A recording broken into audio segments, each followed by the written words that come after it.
Chase is a man among boys. Dials up the deep ball, looking for the connection, and he's gone! Got locked in now, laser focus! That's who you are! That's what we are! That was kind of sweet. Welcome back to the deep ball. The balls deep. The balls deep show, I might just call it. Honestly, haven't even found a real name for this yet. So it's probably going to end up being the balls deep show some point down the line. Now, as some of you may know, I'm a 49er fan. And just this past week, I made a video about Jimmy Garoppolo, talking about how good he is.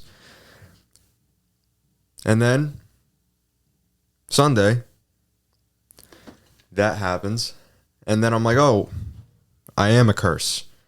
God sent me down here to be a curse to my favorite people on the planet. I'm utterly devastated, to say the least. I'm dumbfounded. I am perplexed. Never used that word until right now. I'll plan my next video accordingly, because if the case is that I am a curse, I tend to use that to my advantage. So I'm going to make a video about Patrick Mahomes in the coming days. Probably tomorrow. So might see that soon. You know, I love Jimmy, dude. He deserves better. But we got news. The news is that Kyle Shanahan, the doctors, everyone said there is an outside chance. There is a chance that Jimmy can return, but it would be late in the season. His timetable for return is 7 to 8 weeks because he won't require surgery. So, with that being said, everything would have to go perfect, and it would probably take a miracle for Jimmy to get back at some point, if at all. But it would be probably the NFC Championship game. Or if everything goes right, the divisional round, somewhere around there. But it would, like Shanahan reported, that it's about him healing, not really about him coming back to play. So we don't know yet. But as a 49er fan, you probably got to feel pretty good, because, you know, you got Brock Scheisse. You got Horsecock Brock back there taking snaps, and he threw 2 touchdown passes on the day, and he completed 25 of his 37 passes. That's pretty good for a first start as Mr. Irrelevant, now Mr. Relevant, very relevant, becoming the starter for the San Francisco 49ers against a really good Miami team. Dude, it's pretty impressive. It says a lot about the team we got and about Kyle Shanahan. And it says a lot about Kyle Shanahan and our defense too, being able to hold it down. We've seen this before.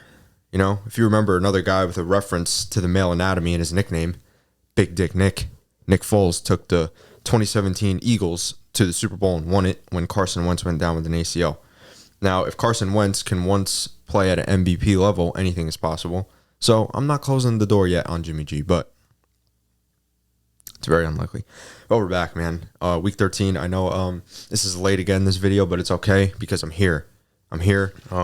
So Monday night, we're going to start with Monday night. Tom Brady did what Tom Brady does. Tommy Two Shoes, Tampa Tom, the comeback kid. He just came all over your poverty franchise. And hey, New Orleans, you know what a lead is? Oh, you know what that is? It's what you can't hold on to. Sorry about it. But the Buccaneers, for some reason, they wait until the final 4 minutes to look like they actually give a fuck that their season is on the line. Sometimes trying to do too much is a real thing. You know, you have so many players, just throw them a curl. You know, they're open, man. The DB's playing off. Mike Evans would love that. Just throw him a quick little curl route. I saw Scotty Miller run an incredible route in late in the game, and I wonder, why doesn't he get the ball more? Did you really need Julio? You don't really need Gronk, even though it helped Tom Brady a lot because it opened up stuff in the middle. Use Scotty. Why not use Scotty Miller? He's a great route runner. He's quick. He's fast. He can catch everything. You know, you got Chris Godwin. I see him. I don't even see him running any crossing routes anymore. He's just kind of doing these curls and hitches and just nothing routes that mean nothing. Screens. It's like, I know you don't have the time on the offensive line, but if you just stick to the running game and don't stop, you'll get there. It comes with balance. Everything in the NFL comes with balance on offense. Even if other teams are better at it than most, you still need to try it because it's a huge part of your football team. The highlight of this game, though, was a play made by Carl Nassib. Initially, you can see that he's got pretty decent protection, just good coverage on the back end. Coverage on the back end. And there was nothing weird about that play. There was absolutely nothing weird about that play at all. He just tackled Andy Dalton. He tackled Andy Dalton in a totally normal pro athlete way. Dalton got fucked literally and figuratively in this game. The last time and the only time Brady came back from 13 or more points in the fourth quarter was the Super Bowl against Atlanta. The Super Bowl against Atlanta, 28-3. 28-3. And if you Falcons fans trying to run away from that, you'll never, ever get away from it. Sorry. So he was 1-43 in that category, being down 13 or more points in the fourth quarter, Brady was. Until now, he's 2-43. 43 is also the number that the 49ers are going to beat Tom Brady by next week with horse cock Brock. You're going to see the GOAT up against a 45-year-old divorced dad. Sunday Night Football, damn. Dude, what did I even watch? What the fuck was that Colts game, man? I wasn't even paying attention. I mean, I was. But, you know, I'm watching this third quarter, and it amazes me. I mean, it never amazes me how bad the Colts can be. And how badly they could just shit the bed. Like a literal horse shit. Like a Colt horse shit in the Cowboys Stadium. Entering the fourth quarter, it was only a 2-point game. It was almost a tie game if they make the 2-point conversion. And then the entire Cowboys organization and the football gods said, oh, this isn't supposed to happen. Why is this a competitive game right now? Football God said, oh, they're in for a big fucking surprise. That's what they said. And it went, the fourth quarter went a little something like this.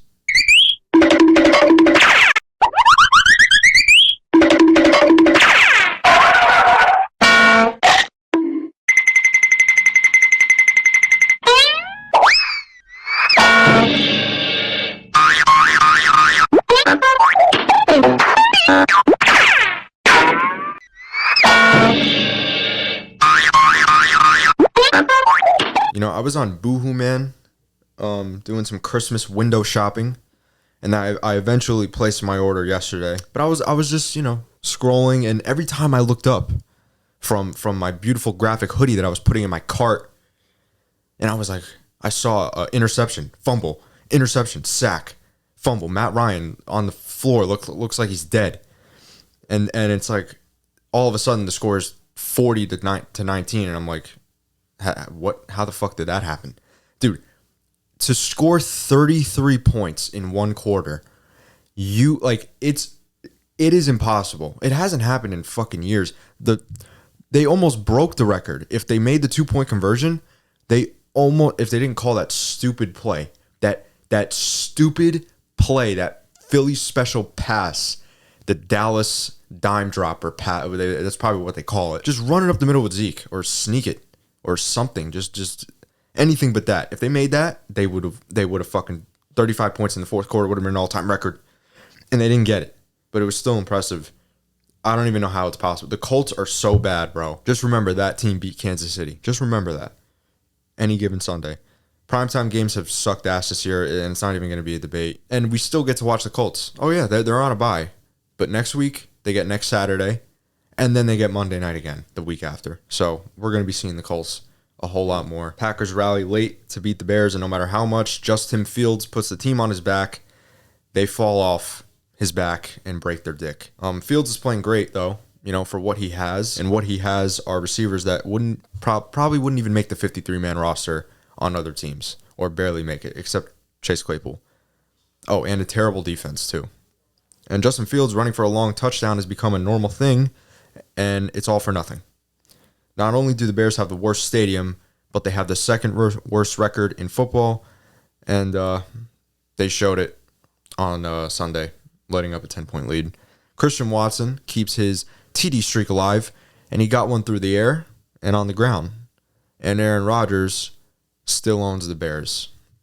It's a sad reality for Chicago, but anytime that bearded devil, well, he shaved actually, but anytime he comes in to that stadium, you know he's just high off ayahuasca, and he's still going to beat you.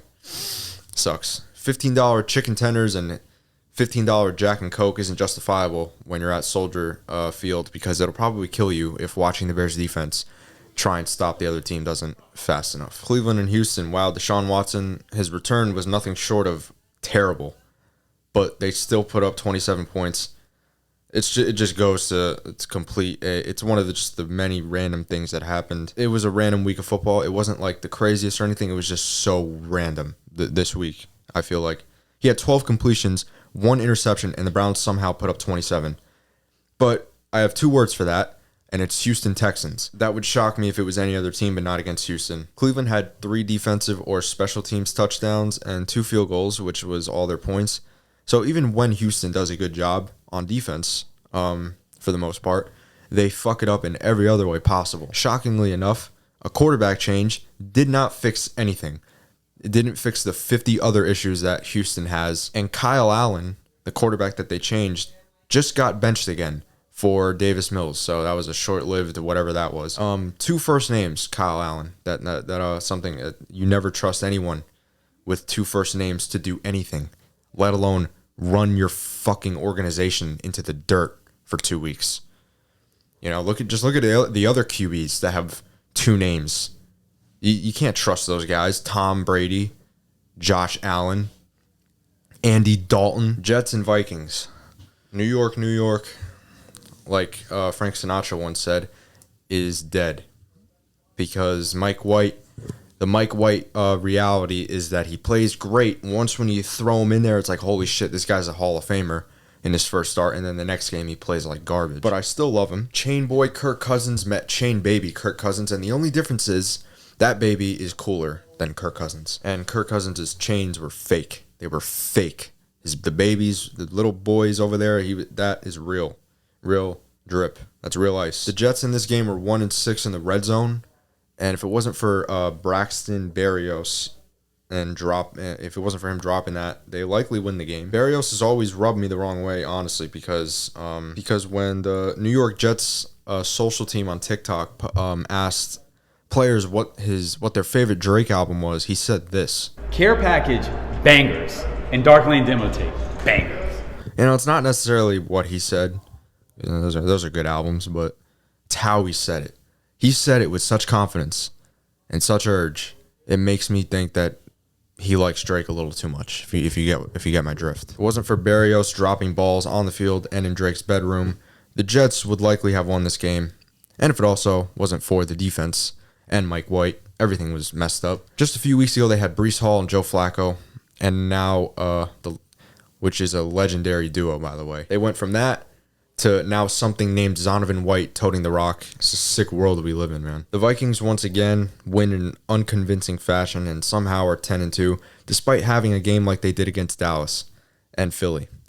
Any team that gets blown out that bad has some serious issues, and I said that they were real after the Bills game, but after that, dude, I don't know. I hate it. That was just the worst performance I've ever seen from a team with that good of a record. It's weird. It's going to be really weird to see what happens in the playoffs. I think both of those teams, Philly not really, but the way that they got beat against Washington, it's something that so many playoff teams do well, like run the ball, be efficient, like the 49ers, like the Cowboys, play good defense. That's what Washington did. They forced turnovers and didn't let up a big play on the ground.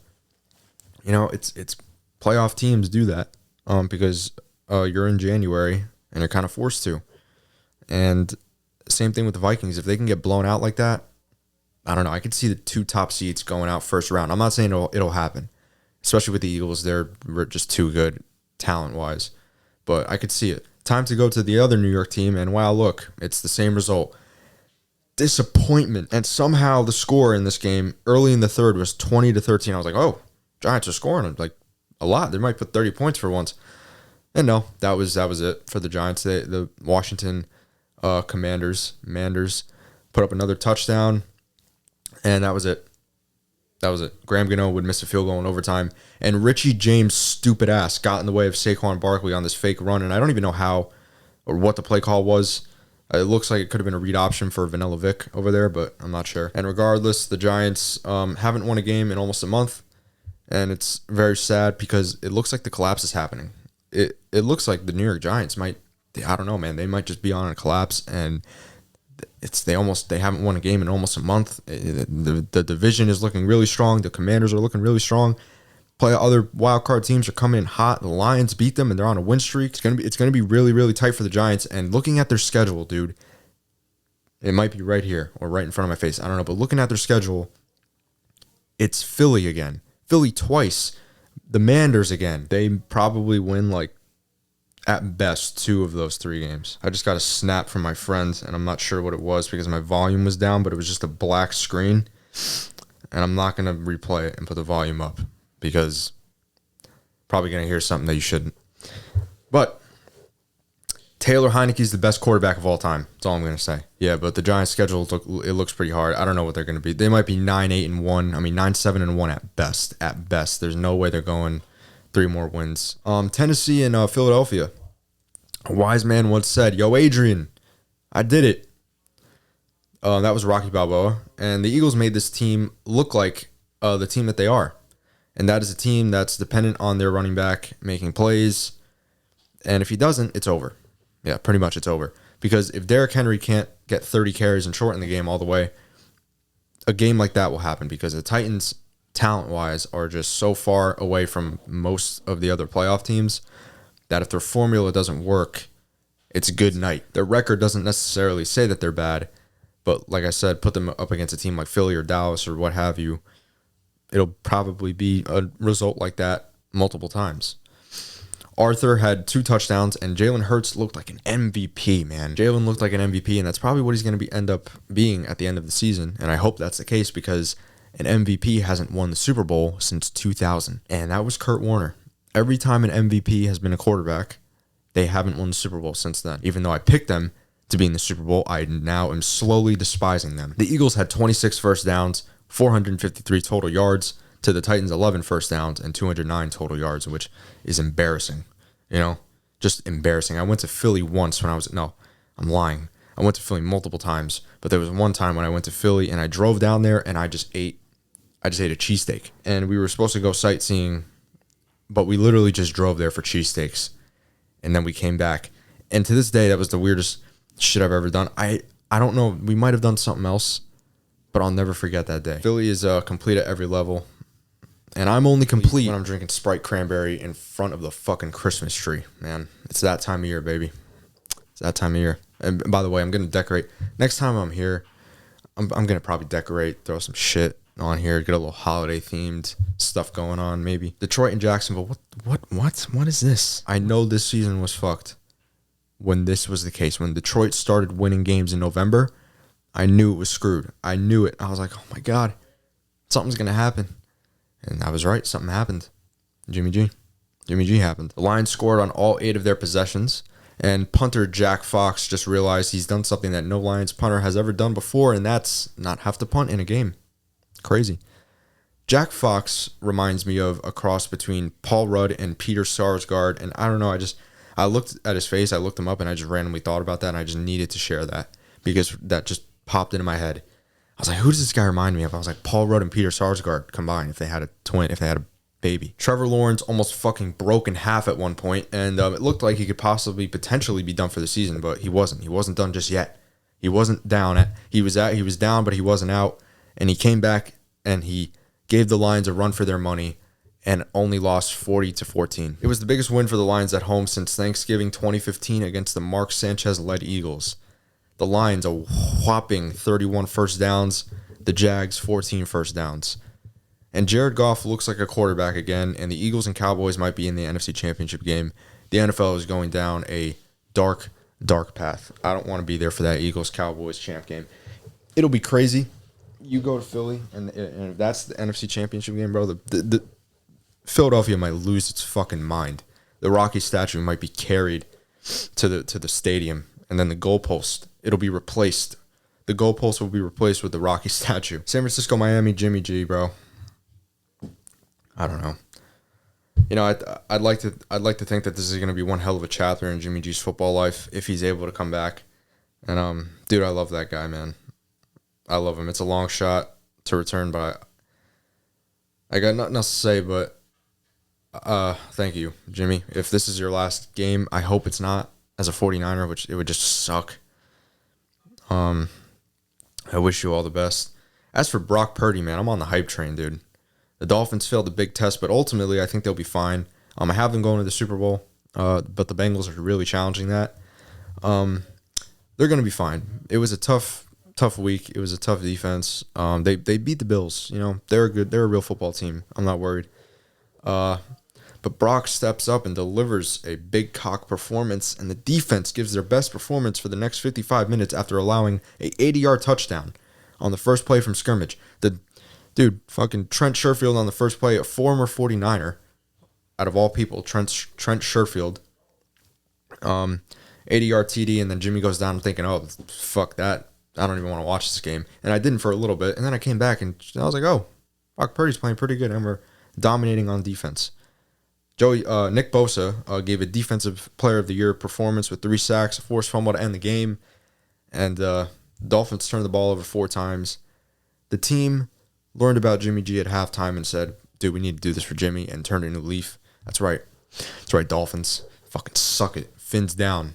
Fins down, bitch. I'm still rooting for you guys, though. Kansas City, Cincinnati, dude. That's right. Dude, I told you. Fuck Mahomes, man. All my homies hate Mahomes. The Bengals did it once again. Kansas City, they beat them at their own game. And when you're facing Joe Burrow with all those weapons, it's just like Mahomes, but Joe does it a little better against Mahomes. The Bengals have too much talent for Kansas City to keep up. You know, it's just been the story every time they've played them. Like Jamar has dominated, T. Higgins. They were efficient. Joe went for 25 for 31. They ran the ball 30-plus times. They took the ball away when they needed to. Just one time, but it made the difference. Chiefs missed the field goal. Yeah, it's the same old story. The Bengals keep up with Kansas City because they're just as good as what Kansas City does. They match Kansas City like no other team. Even if they throw it a lot, it's probably better off because Joe Burrow is just so good. He's just as good as Mahomes. Seriously, I love Burrow. He reminds me of another Tom Brady. No sweat for the Chiefs, though. No sweat for them as they get to face the worst team in football next week in the Denver Broncos. And the Bengals get to face a guy who looks like he never played football in his life, and he was just throwing the ball to wherever he felt like throwing it. That's right. They're going to face the Cleveland Browns and Deshaun Watson. So the Bengals can make a playoff run similar to last year. They're very, very similar to the team that they were last year. And I'm all for it, dude. I'm all for redemption. I'm all for a redemption season 9. Give me it. Redemption, a revenge tour that actually ends in sweet revenge would be pretty sick. Well, that's it for me, man. That's it for me. It's getting dark as fuck. If you're a Broncos fan, I'm sorry. I don't even know what to say. I just feel bad for you. Closing statements, closing arguments. Let's see. What do I want to say? Dunkin' white chocolate latte is back, and it's the best thing in the world. Or peppermint, peppermint mocha latte is actually a lot better. I'll say that. Nick Bosa for Defensive Player of the Year. Horsecock Brock Purdy is taking us to the Super Bowl. Dolphins are going to go there too, and we're going to beat them again. Yeah, I got a film room. I'm going to have a film room video coming out tomorrow. I don't know. Well, Friday morning probably. I don't know who it's going to be on yet, but look out for that. It's going to be great. Dude, the film room videos have been getting out there. They have been doing numbers. The Jimmy G video pairs up, though. Jimmy G video got like 24K. I think it's at right now. So thank you guys so much. Keep clicking it, man. Keep sharing it. Then Saturday, you know what it's about. Saturday, we're going to have the Week 14 preview. We're going to cover everything you need to cover, make fun of all the guys that we need to make fun of. And it's going to be a good time. I want to shout out, let's see, Balls Deep shout outs. Friday Beers. Shout out Friday Beers. Shout out Theo Vaughn. Shout out Jimmy G. Shout out Tony G. Shout out my dog Bruno. Oh yeah, shout out Morgan Wallen. The world tour's here. Thanks so much for watching. I'll see you Saturday. Thanks. Appreciate you.